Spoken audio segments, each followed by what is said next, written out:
y amén. Yo sé que el hermano Hans compartió el domingo pasado acerca del Salmo 1. Hemos hecho una pausa en la serie de Primera de Juan. eh, y el hermano Hans hablaba el domingo pasado de un contraste, ¿verdad?, entre el justo y el injusto. Y en el Salmo 1 nosotros podemos ver a Cristo, que Él es el hombre justo y los injustos somos nosotros. Y, y la clave, la base, la aplicación para nosotros era esa, ¿no? Aquel que se acimenta en la palabra del Señor, aquel que tiene una relación con el Señor, dará buenos frutos. Y el Nuevo Testamento hace también, ¿verdad? Eh, Hace poco el pastor Juan José me recomendó un libro que se llama La enrejada y la vid y habla de eso. O sea, llevamos frutos, pero cuando estamos en la palabra del Señor. También el domingo antepasado yo hablé, hombre de verdad, ¿quién lo hallará? Y por ahí alguien me dijo, pero es que usted solo a los hombres le está tirando y a las mujeres, ¿para cuándo? Bueno, denme tiempo.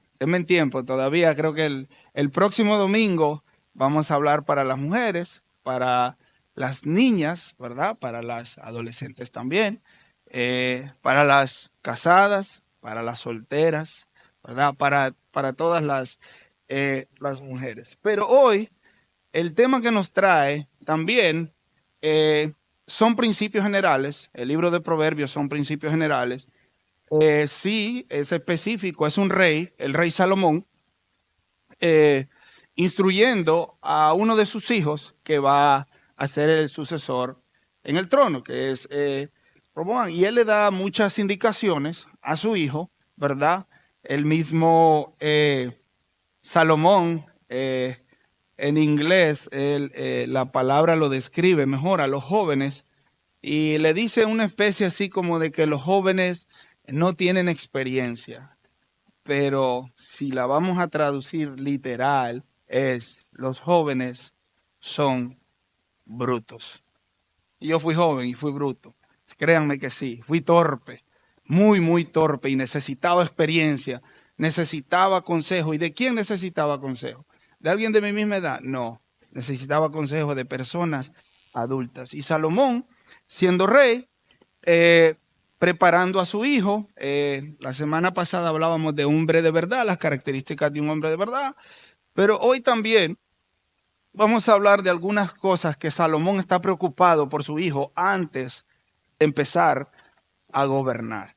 Y es curioso, vamos a estar en Proverbios capítulo 6, pero es curioso que Proverbios capítulo 5, 6, 7 y parte del 8, el rey Salomón viene abordando a su hijo acerca de la pureza sexual. Pero es curioso que en el 6 Salomón hace una pausa, deja la impureza sexual y le empieza a hablar a su hijo de otra cosa que no tiene nada que ver con la impureza. Y uno dice, pero ¿y qué pasó aquí, Salomón? Bueno, todavía no encontré por qué, pero alguien decía algo muy cierto y decía, la pureza sexual está muy asociada a la pereza, a la mentira y también a hacer compromisos y no cumplirlos. Y acuérdese, este es un rey que quiere que su hijo gobierne bien y quiere darle la mayor cantidad de instrucciones y consejos para que cuando llegue al trono digan, wow, el hijo de Salomón, ¿verdad? Yo creo que como padres, como líderes, ¿verdad?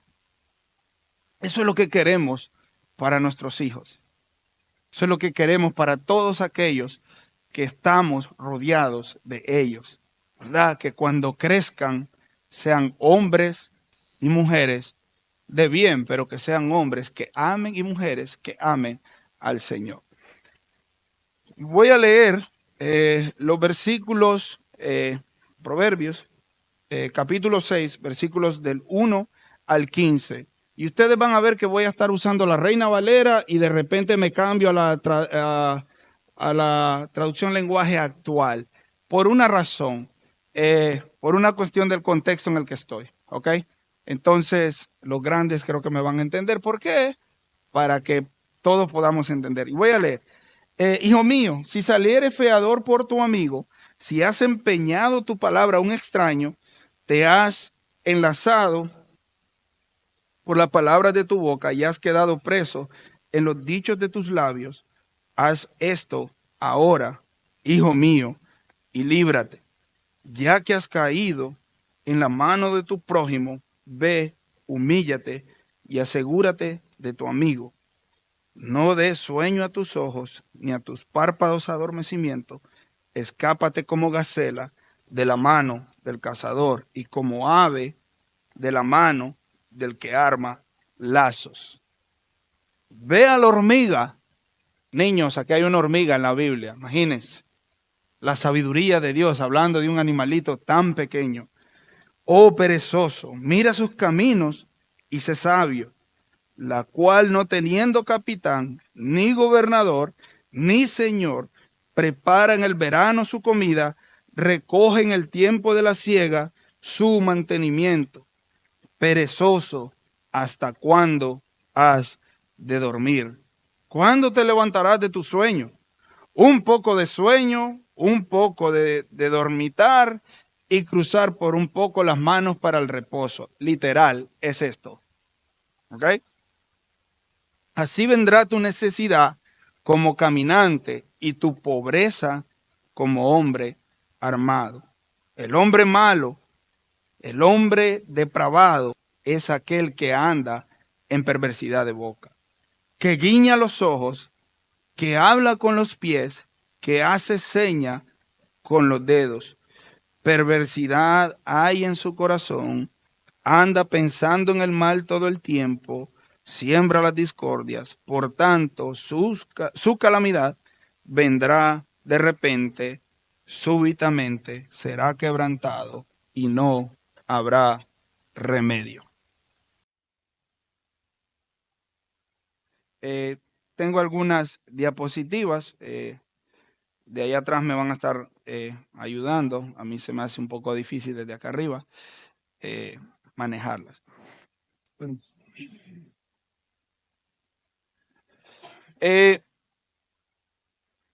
Mi esposa me ayudaba hoy a hacer algunas diapositivas y me preguntaba el título del sermón.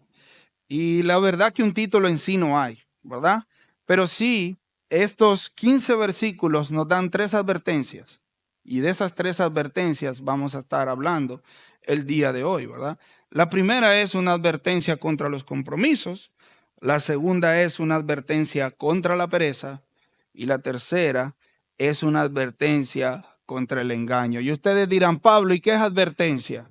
Bueno, es un aviso, es una sugerencia, es decirles, cuidado, porque si hacen eso, les va a pasar esto. Ahora sí, advertencia es eso. ¿Ok? Advertencia contra los compromisos. Y eso está de los versículos del 1 al 5. Del 1 al 5, ¿verdad? Y vuelvo y repito, este es el consejo de un líder. ¿Hacia quién? ¿Hacia un adulto? No, hacia un joven.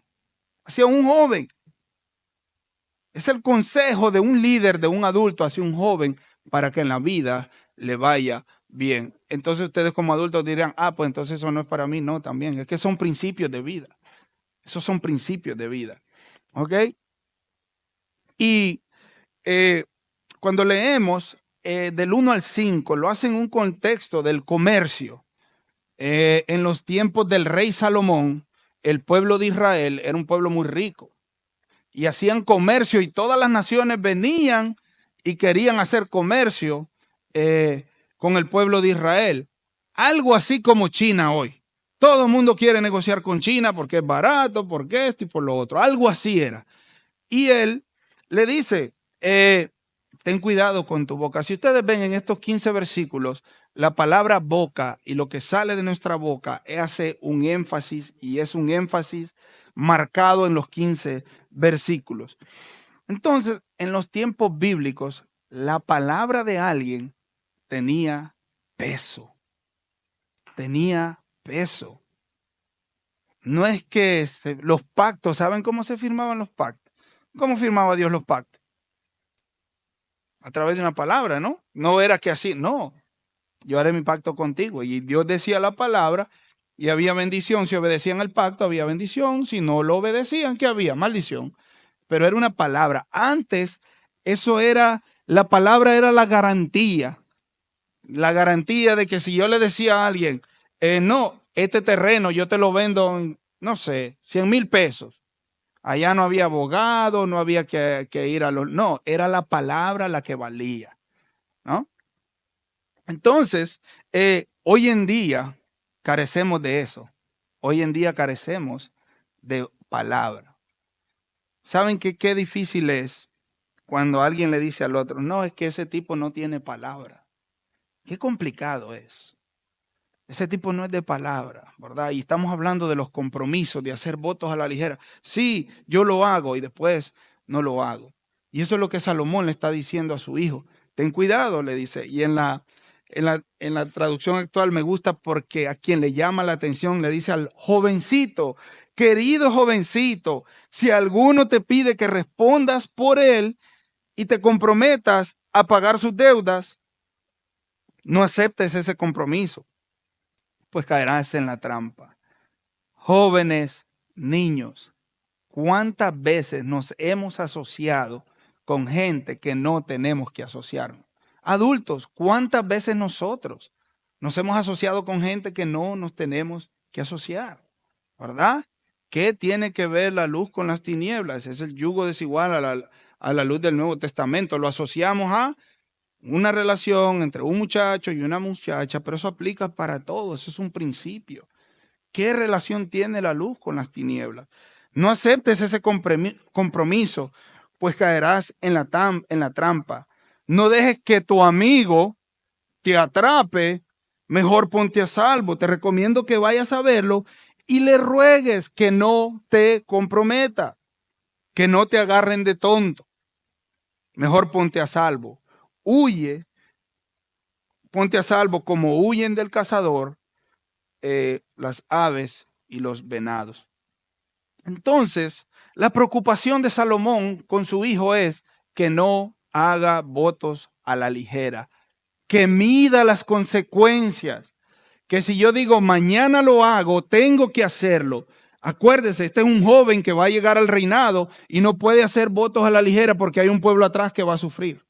Hay un pueblo atrás que va a sufrir y va a sufrir mucho, mucho por hacer votos a la ligera. Muchas veces nosotros no medimos las consecuencias de los votos que hacemos. Este mismo Salomón, en el libro de Eclesiastés, ya un Salomón más maduro, un Salomón que había vivido tanta cosa, dice, cuando vayas a la casa de Dios, asegúrate de que si haces votos, cúmplelos, porque a Dios no se le olvida nada, a nosotros sí, a Dios no. Asegúrate de eso. No vaya a ser que entres en problemas con Dios. Y entonces, siempre que nosotros hacemos negocios con alguien, yo sé que aquí está Ernestina, está Itzel, que se manejan esos los negocios, siempre hay un fallador, siempre hay un deudor y siempre hay un acreedor. Hay 3 personas siempre. Ok, el fiador es aquel que le sirve al amigo, ¿verdad? Como respuesta, como respaldo, por si este no paga, pues al amigo le toca. Entonces es el acreedor, el acreedor que va por encima de él.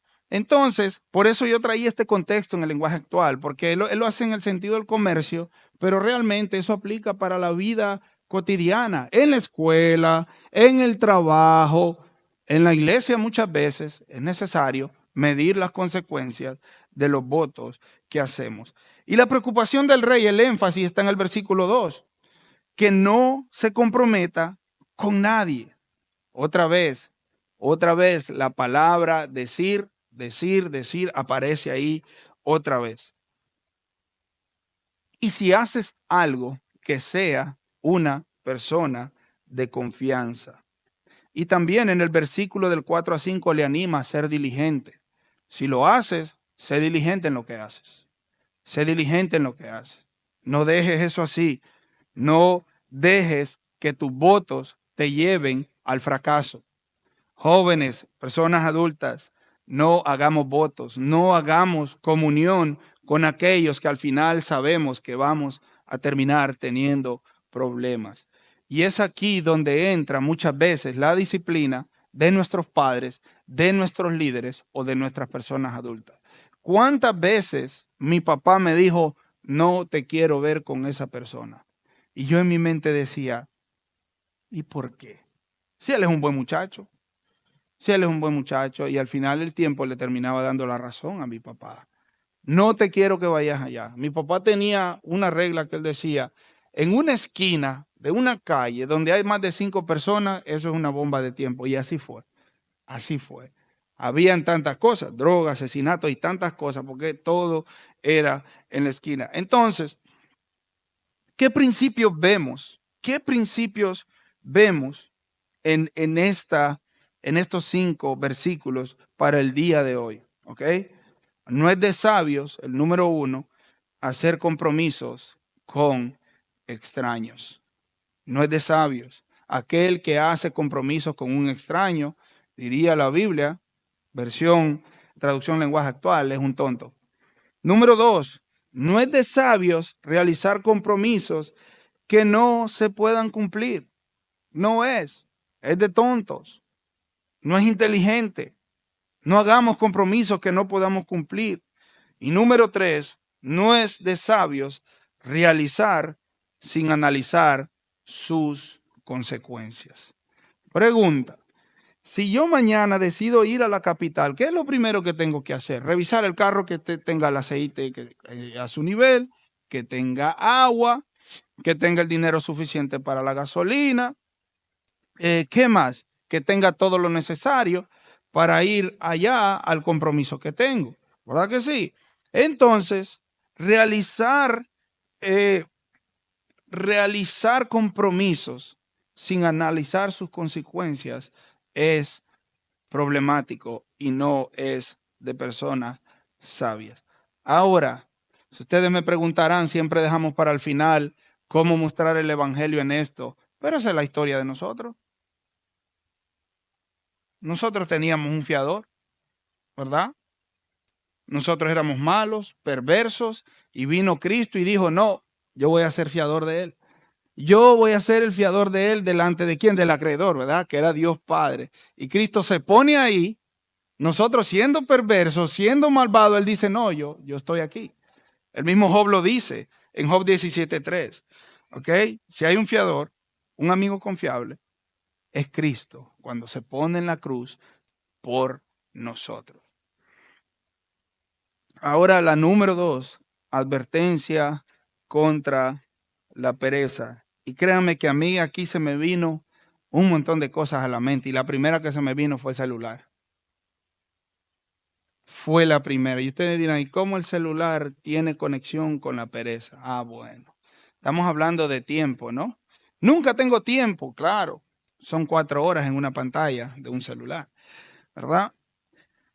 Y aquí es donde entra ese pequeño animalito llamado la hormiga, que hay tanta sabiduría en una hormiga. ¿Cuántos de ustedes aquí sabían que el Señor nos da un ejemplo grande de sabiduría en un animal tan pequeño como la hormiga? Hemos escuchado el león de la tribu de Judá, el cordero inmolado, ¿verdad? La serpiente en una tonalidad de mal, como las águilas, ¿verdad? Pero nunca, o no sé si ustedes habían escuchado acerca de la hormiga. Y dice el versículo 6, ve a la hormiga, oh perezoso, mira sus caminos y sé que sabio. ¿Y cómo un animal tan pequeño me puede dar a mí sabiduría? Bueno, esa es la mente de Dios, la cual no teniendo capitán, ni gobernador, ni señor, ¿verdad? Lo que vimos hoy, el nombre de Dios, Él era el amo y era nuestro Señor, ¿verdad? Bueno, la hormiga no tiene ni eso. Prepara el verano su comida y recoge en el tiempo de la siega su mantenimiento. Perezoso, ¿hasta cuándo has de dormir? ¿Cuándo te levantarás de tu sueño? Un poco de sueño, un poco de dormitar y cruzar por un poco las manos para reposo. Así vendrá tu necesidad como caminante y tu pobreza como hombre armado. La sabiduría de la hormiga. Yo me imagino a este joven cuando le dice el papá, Salomón, Roboam, ¿querés aprender sabiduría? Sí, anda afuera y ve una hormiga. Yo les pregunto a ustedes, si la profesora de escuela dominical, la profesora de la escuela, la tía o el tío les dice, ¿quieren aprender sabiduría? Vayan a ver una hormiga. Yo creo que eso es como de locos. Nadie va a creer que en una hormiga yo voy a encontrar sabiduría. Nadie. Pero sí hay sabiduría y la Biblia me lo enseña, ¿verdad? Miren, la hormiga no descansa. La hormiga trabaja. La hormiga trabaja no solo para ella, sino que también para los demás. Son comunidades. Las hormigas son agresivas. Cuando ven otra hormiga que no es de su nido, de su grupo, van y la atacan, ¿verdad? Son así, son agresivas las hormigas, pero son muy sabias. La hormiga puede llevar casi 2, casi 3 veces el peso de lo que ella pesa. Ustedes han visto una hormiga con una hoja y se mira que ella va difícil, pero llega y empieza a guardar y empieza a guardar y empieza a guardar comida para el tiempo que es muy difícil. Y esa es una hormiga y Dios nos dice que ahí hay sabiduría. Y ahora le hace una serie de preguntas a Salomón, a su hijo, que lo confrontan con la pereza. Ahora, el Señor también nos hace estas preguntas a nosotros que nos tienen que confrontar con nuestra pereza. El versículo 9, perezoso, ¿hasta cuándo has de dormir? ¿Cuándo te levantarás de tu sueño? Se entiende que un perezoso no aprovecha el tiempo. Aquel que dice que no tiene tiempo tiene que rectificar en qué ha invertido su tiempo. Puede ser durmiendo, puede ser en esto, puede ser en X cosas, ¿verdad? ¿Y quién nos da el tiempo? El tiempo es dado por Dios, ¿verdad? Y el tiempo dado por Dios es un regalo. En Estados Unidos hay una frase, dicen que el tiempo vale más que el dinero. Y bueno, en un contexto como el de Estados Unidos es una realidad. Los que hemos estado allá, los que hemos hecho muchos años allá y vida allá, sabemos lo que es eso. Sabemos lo que es salir de la casa, desayunar en el carro. Las mujeres se pintan en el carro. ¿Por qué? Porque el tiempo es valioso. El tiempo es valioso. Y la hora de almuerzo usted ve y uno come y... ¿Por qué? Porque el tiempo es valioso. ¿Por qué? Porque es un regalo de Dios. El tiempo es un regalo de Dios. Y a la luz del Nuevo Testamento, en Efesios 5:16 dice, ¿qué dice? Aprovechen bien el tiempo, ¿por qué? Porque los días son malos, los días son pésimos. Y es verdad, es verdad. Yo no sé si a ustedes les ha pasado que uno dice, hoy tuve un lazy day. Y uno se levanta a las 11 de la mañana y cuando viene a ver ya son las 7, 8 de la noche. Y uno no ha hecho absolutamente nada. Y esa es la pereza. Esa es la pereza. Entonces Salomón le dice a su hijo, la palabra nos dice a nosotros hoy día, ¿hasta cuándo hemos de dormir? ¿Hasta cuándo? ¿Cuándo te levantarás de tu sueño? Parece que el hijo era un poco perezoso y Salomón le hace esas preguntas y lo confronta. Y yo espero que el Señor nos confronte hoy y nos hagamos esa misma pregunta. ¿Hasta cuándo dormiremos? ¿Hasta cuándo nos levantaremos del sueño? ¿Hasta cuándo vamos a invertir el tiempo que Dios nos da en aprender más de Él y de su palabra o en algo productivo? El ocio es terrible, terrible. El ocio nos lleva a tantas cosas. Miren, no hay gente más creativa que la mente que está ociosa. Y para cosas malas, o sea, la creatividad malísima por el ocio, porque no invertimos. Lea un libro, no, es que a mí no me gusta, haga ejercicio, no le gusta nada. No le gusta nada. Versículo 10 y 11, un poco de sueño, un poco de dormitar, al cruzar por un poco las manos para reposo, así vendrá tu necesidad como caminante y tu pobreza como hombre armado. ¿Y cómo eso de un hombre armado? Un hombre armado es un hombre violento. Entonces la pobreza va a llegar a la casa como un SWAT team. Va a romper la puerta ¡pam! Y va a entrar. Ahora, el texto no está diciendo que la pereza trae pobreza. Hay casos excepcionales donde hay gente que se faja trabajando, pero por la condición en la que están, son pobres. El texto no nos está enseñando que la pobreza es producto de la pereza, pero sí es un principio. Si eres perezoso, vas a pasar hambre, ¿verdad? Y vemos otros 3 principios acá. Vemos otros 3 principios que tenemos de estos textos sobre la pereza. Y el primero es diligencia, ¿verdad? El perezoso no es diligente. El perezoso nunca termina las cosas. El perezoso las deja a medio palo. Yo me voy a confesar con ustedes, yo siempre dejo los libros a medio palo. Sí. Tengo tantos libros y si ustedes me preguntan si ya lo terminé, sí, algunos, otros, no. Sí. ¿Y eso qué es? Pereza. Pereza, pues a mí me gusta leer. A mí me gusta leer, pero entonces la pereza me hace a mí no ser diligente en eso y en otras cosas de mi vida. Ahora, ¿somos diligentes nosotros en la escuela? ¿Somos diligentes en el trabajo? ¿Somos diligentes en las cosas de la iglesia? Si no somos, es porque hay que analizarnos a qué nivel de pereza estamos. Número 2, puntualidad. El perezoso. Ustedes se imaginan cómo va a llegar una persona a tiempo con los brazos cruzados. No, no hay excusa. No hay excusa. Yo creo que esa nos da a todos. ¿Qué nos cuesta llegar temprano a los sitios? ¿Qué nos cuesta ser puntuales? Pero, y uno puede ser puntual a la misma vez, y puede ser impuntual, perdón, y cumplir. Pero, ¿qué nos cuesta ser puntuales? Piensen en todo, o sea, somos impuntuales, pero nunca pensamos el por qué llegamos tarde. La hormiga no es impuntual. Esa es una de las virtudes que tiene la hormiga, siempre está a tiempo. Ellas saben cuándo es el verano. ¿Ok? La hormiga no dice, ok, bueno, el verano empieza en junio, ok, a finales de mayo empezamos a recolectar. No, ella ha previsto ya que el verano es en junio y empieza todo el año empezar a meter a su nido. ¿Para qué? Para que no lo agarre el tiempo mal parado. No es impuntual. Qué complicado es eso, qué complicado es llegar tarde, qué complicado es esperar, ¿verdad? Qué complicado es esperar. Alguien decía que el llegar tarde es como tener mal aliento. Y es una verdad muy, muy profunda, muy difícil.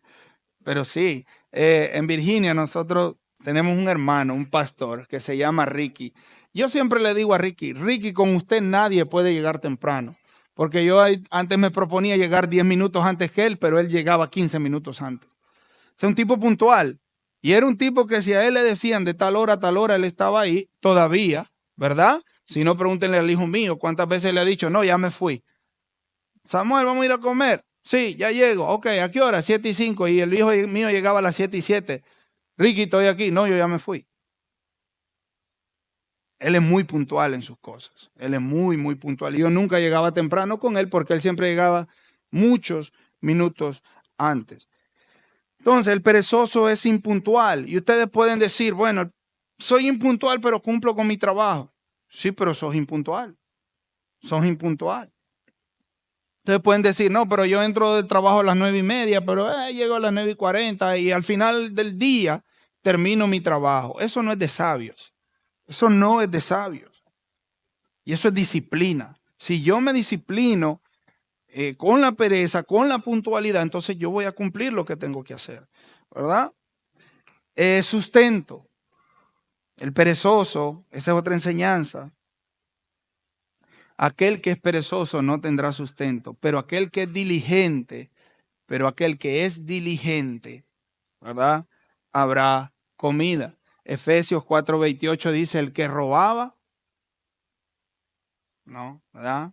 Que no robe más, sino que trabaje para producir para los de su casa. Y en esa misma línea de pensamiento dice aquel que no trabaja, que que no coma, que no coma. Mi abuelo decía que no jale la mesa del comedor, ¿verdad? La silla del comedor, perdón. No tiene derecho a sentarse en la mesa aquel que no ha trabajado. Okay, el texto dice aquel que no quiere trabajar. Está hablando de una persona que es perezosa, que no quiere trabajar, ¿verdad? Hay otros que no trabajan por situaciones de salud, físicas y otra cosa. Ahora, lo contrario de hurtar, de robar, es trabajar, ¿verdad? El ladrón nunca trabaja, ¿verdad? Iba a decir algo ahí que lo tenía en el texto, pero lo dejamos para después, para más íntimo. Ahora, ¿qué tendríamos que decir de Cristo aquí? ¿Cómo nosotros asociamos a Cristo con la pereza? Bueno, yo tengo 3 cosas donde yo veo a Cristo al opuesto a la pereza. Y primero, que Él es el máximo ejemplo de un hombre trabajador. Trabajó desde muy pequeño. ¿Y dónde trabajó? En la carpintería de su padre. Fue a la escuela, ¿verdad? Allá vemos en Lucas que se les había perdido y lo fueron a encontrar ¿a dónde? Al templo. Al templo lo fueron a encontrar. ¿Y qué estaba haciendo en el templo? Estudiando la ley. Estaba ahí sentado con los rabinos de aquel tiempo, con los que enseñaban la ley. Ahí estaba Cristo sentado. O sea que él trabajó con su padre, ¿verdad? José, hablando de el lado humano, fue a la escuela. Y hay un dato muy curioso que yo lo leí hasta el día de ayer. Algunos historiadores dicen que en el tiempo de la juventud de Cristo, entre la niñez y la adolescencia, José era un carpintero de renombre y a él lo habían contratado para construir un complejo de apartamentos como este. Y dicen que su mano derecha, ¿quién creen que fue? Fue Cristo. ¿Ustedes se imaginan eso? O sea, el rey del universo, el Dios encarnado, trabajando. Y él trabaja hasta el día de hoy, ¿verdad? En la cruz dijo él, consumado es, pero él está ¿dónde? A la diestra del Padre. ¿Y qué está haciendo? Sentado esperando. No, dice la Biblia que él está intercediendo por nosotros. Él es el ejemplo de un hombre que no cae sumergido en la pereza. Ese es nuestro Señor Jesucristo. Advertencia número 3, y aquí vamos a terminar, y es contra el engaño. Gabriel, último punto. Versículos del 12 al 15. El hombre malo, el hombre depravado, es el que anda en perversidad de boca, que guiña los ojos, que habla con los pies, que hace seña con los dedos. Perversidades hay en su corazón, anda pensando el mal en todo tiempo, siembra las discordias, por tanto su calamidad vendrá de repente, súbitamente será quebrantado y no habrá remedios. Otra vez, ¿cuál es el énfasis? La boca. Habla maldad, perversidad en su boca, perdón, guiña los ojos, ¿verdad? Que habla con los pies y que hace señas con los dedos. Busqué historia de qué señas hacían en ese tiempo antes, los reyes, los judíos y todo eso, y no hay datos, pero probablemente sean las mismas que hoy, ¿verdad? El dedo de en medio, eso es famoso, ¿verdad? Aquí, el que saca el dedo en medio. Del país que yo vengo, que es Honduras, hay muchas pandillas, y ustedes saben cómo se comunican ellos, a través de señas, y ellos hablan con los dedos, y es gente perversa, es gente malvada, que ellos no pueden comunicarse de otra manera, que lo hacen con eso, y han creado todo un lenguaje de señas y perversidades. Entonces, el énfasis viene otra vez a lo que decimos con la boca. Dices, perversidades hay en su corazón, anda pensando el mal en todo tiempo, siembra discordias, habla mentiras. Si yo siembro discordias es porque hablo mentiras de alguien, ¿verdad? Hay 2 textos en el Nuevo Testamento que nos hablan de eso, y Pablo en Romanos 3, del 13 al 14, cita a Salomón en Proverbios 6, ¿verdad? Habla la descripción del hombre de Proverbios, ¿verdad? Lo vamos a leer, Romanos capítulo 3, del 13 al 14.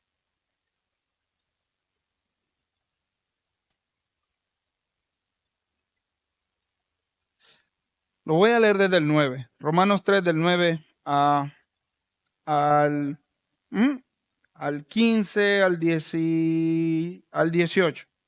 Dice, ¿qué pues? ¿Somos nosotros mejores que ellos? De ninguna manera, pues ya hemos sido acusados, judíos y gentiles, ¿verdad? Los judíos y nosotros los gentiles hemos sido acusados de qué? De que todos estamos bajo pecado. ¿Y cómo sabemos eso? Bueno, aquí está la descripción como está escrito. No hay justo ni aun uno, no hay quien entienda, no hay quien busque a Dios, todos se desviaron, a una se hicieron inútiles, no hay quien haga lo bueno, no hay ni siquiera uno. Y aquí es donde Pablo empieza a citar el Proverbios. Sepulcro abierto es su garganta y con su lengua engaña. Su boca está llena de maldición y de amargura. No es de la gente mala que está hablando. Esta era la condición de nosotros sin Cristo. Estos éramos nosotros. Sus pies se apresuran para derramar sangre. Quebranto y desventura hay en sus caminos y no conocieron camino de paz. No hay temor delante de sus ojos. En la conferencia que hubo para matrimonios aquí el jueves antepasado, se habló de las 4 reglas de la comunicación y la primera, yo no sé si alguien se acuerda cuál era esa regla de la comunicación, era hablar verdad. ¿Cómo erradicamos la mentira? Hablando verdad. Y esto es lo que Salomón le dice a su hijo, procura estar con hombres que te ayuden a hablar la verdad. Ahora, la verdad tiene un costo y la verdad está asociada a la integridad. ¿Y qué es la integridad? Bueno, por más que yo quise poner piezas, todos saben acá lo que es un rompecabezas, ¿verdad? Tenemos un rompecabezas de 100 piezas y todas las piezas están puestas en orden correctamente y nosotros podemos decir, wow, ese es el rompecabezas de la estatua de la libertad de Nueva York. Pero ¿qué pasa si yo esa pieza que va en la esquina la pongo en medio y la de en medio la pongo en otro lado? ¿Qué pasa? Ese rompecabezas ya no está bien armado, ya está incompleto, ya todas sus piezas no están puestas como deben estar puestas. La integridad es eso. Nadie puede decir que es íntegro en otras áreas de su vida, pero con la mentira todavía él no es íntegro. Íntegro es un conjunto, es algo completo, que si una pieza falta, no podemos llamar íntegro a nada. Es un conjunto de virtudes que al final hacen un solo hombre. Efesios 4:25 también nos habla de eso. Por lo cual, desechando la mentira, hablad verdad cada uno con su prójimo, porque somos miembros los unos de los otros.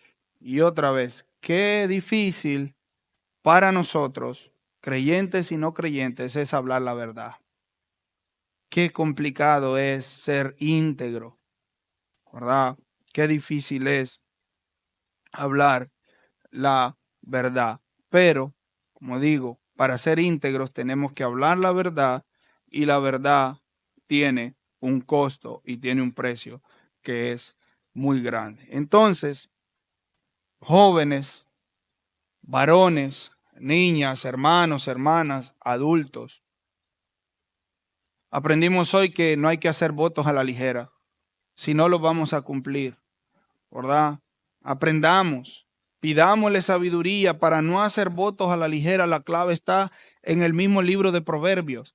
Adquiramos sabiduría por medio, llenándonos de la palabra del Señor. Efesios lo dice, quitándonos y poniéndonos, quitándonos y poniéndonos. Eso es así. Eso es así. Colosenses nos dice lo mismo. Vístanse del nuevo hombre, Quiten todo lo pasado y pónganse el nuevo hombre. Llenen su entendimiento, renueven su entendimiento. ¿Cómo? A través de la palabra del Señor. Y es de la única manera como nuestra boca no hará votos apresurados, no hará compromisos que al final no podamos cumplir. La otra advertencia era con la pereza, y vemos a la hormiga, cómo la hormiga es diligente, cómo la hormiga es puntual, cómo la hormiga tiene disciplina y cómo la hormiga tiene sustento. Ven, va una cadena, es una cadena la una de la otra, la una de la otra. Al final, si yo soy diligente, si soy puntual, si soy prevedor, si tengo una disciplina, al final no me va a faltar en la casa alimento. Y hablamos también de la advertencia contra el engaño. No hagamos trampa, no hagamos mentira. Yo hablaba el domingo antepasado y les decía, y aquí hay varios estudiantes, hay como 2 o 3, que ellos saben cuáles son las reglas en esta semana que tuvimos exámenes. Son 2 reglas que yo pongo, ¿verdad? La primera regla, siempre les digo, el examen es individual mientras no se diga lo contrario. Y la segunda es, al que yo agarre haciendo trampa, le marco el examen y tiene 0. Ahí lo saben, ¿sí o no, Isael? Ah, esas son. No hacer mentira, no hablar engaño, no hacer trampa, no meter calumnia al uno al otro. Eso no es de Dios. Y si el tiempo me hubiera dado para continuar, dice hay 6 cosas que Jehová aborrece. Y empieza una lista de 6 cosas que Jehová aborrece. Y la palabra aborrecer, ¿saben qué es eso, no? Es literalmente cuando yo me como algo y me hace daño y tengo que tirarlo. Eso es. O sea, a Dios le da asco ese tipo de cosas. Ya para cerrar, vimos a Cristo como el ejemplo de un hombre que trabaja. En él no hubo mentira, en él no hubo engaño, a pesar de que a él lo acusaron de que había mentira en él, de que había engaño. ¿Cuántos juicios no le hicieron a él ilegales, juicios mentirosos, para querer encontrarle a él si hablaba mentira y no pudieron? No pudieron. Cuando Cristo dejó de cumplir el compromiso que su padre le había asignado aquí en la tierra. Yo siempre digo esta frase, yo le he dado millones de razones a él para no amarme y ni una de ellas ha cambiado su compromiso del voto que hizo, de que él me eligió, que él me escogió, él me sostiene y él me glorificará. Eso es así. Y a los amigos que están aquí hoy, no hay hombre de verdad, no hay mujer de verdad fuera de la verdad. ¿Y cuál es la verdad? La palabra de Dios es la verdad. Hoy hay verdades por todos lados, pero hay una verdad que es absoluta. Y esa es la Biblia, los 66 libros que están ahí escritos, que Dios ha preservado, que Dios le dijo a estos hombres que escribieran para qué. Todo lo que ustedes necesitan saber para la vida y la piedad no están en los libros de autosuperación o de superación personal. No están ni en este, ni en otro, ni en otro. Todo lo que necesitamos saber, amigos, para la vida y para la piedad están en esos 66 libros. Uno de ellos es el libro de Proverbios, que nos enseña a cómo vivir sabiamente, ¿verdad? En un mundo tan difícil.